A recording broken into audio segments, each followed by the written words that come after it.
सांप्रदायिकता हिंसा निवारण विधेयक सरकार द्वारा सत्र के पहले ही दिन राज्यसभा में लाया तो गया, लेकिन पेश नहीं किया जा सका। बिल पर विपक्ष के तीखे विरोध के चलते सदन को स्थगित भी करना पड़ा। बाद में सदस्यों की आपत्तियों और सदन के विरोध को देखते हुए विधेयक को पेश होने से टाल दिया गया। सरकार का मानना है कि विपक्ष की आपत्तियां निराधार हैं, क्योंकि इस बिल में राज्यों के किसी भी अधिकार का उल्लंघन नहीं होता। इस बिल में कोई ऐसा प्रावधान नहीं है कि केंद्र सरकार राज्य सरकार के जो लॉ एंड ऑर्डर का मसला है उसमें इंटरफियर। यहाँ एक सेक्शन 30 है, धारा 30, उसके अंतर्गत ये कहा है कि अगर राज्य सरकार अपनी खुद सहमति से, उसकी कंकरेंस से कहे कि नेशनल ह्यूमन राइट्स कमीशन कोई ऐसा मामला इन्वेस्टिगेट कर सकती है, तभी नेशनल ह्यूमन राइट्स कमीशन कर सकती है।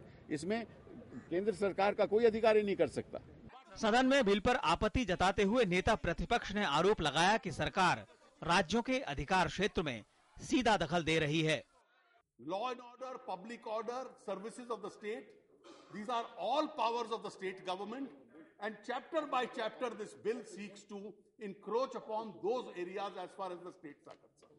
Therefore, this bill is entirely beyond the legislative competence of central parliament and the central government.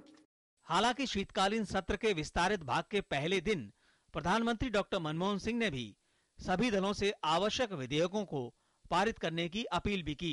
We have important pieces of legislation ready for approval by the parliament, and I sincerely hope that Parliament will create an environment in which all sections of the House can work together to pass these bills.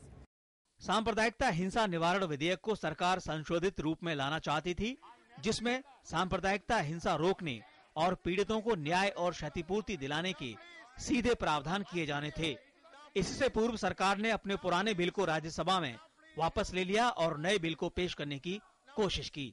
Sudhakar दास और रवि दीवान के साथ Rishi Kumar, DD news, Delhi.